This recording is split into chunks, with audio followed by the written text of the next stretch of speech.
Guys, today we are going to be frying mushroom. So for that, I've already prepared the flour.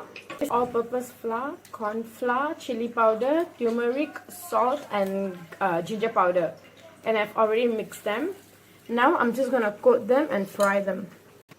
Okay, we take the mushroom and then we just coat them with the prepared flour.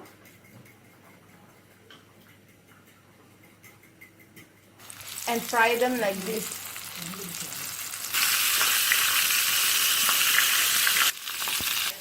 It looks like elephant.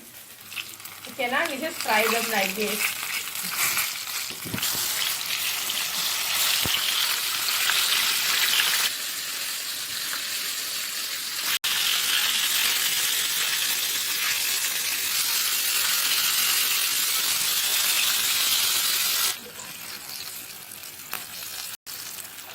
This is how the fried mushroom looks like. See how crispy it is? It will taste really good. And it also reminds me of baby elephant, if you see the shape.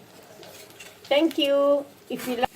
Now you see I have fried all the mushrooms. This is how crispy fried mushrooms look like. Thank you, and if you like this video, please like this video and subscribe to this channel for more contents like this in the future. Bye!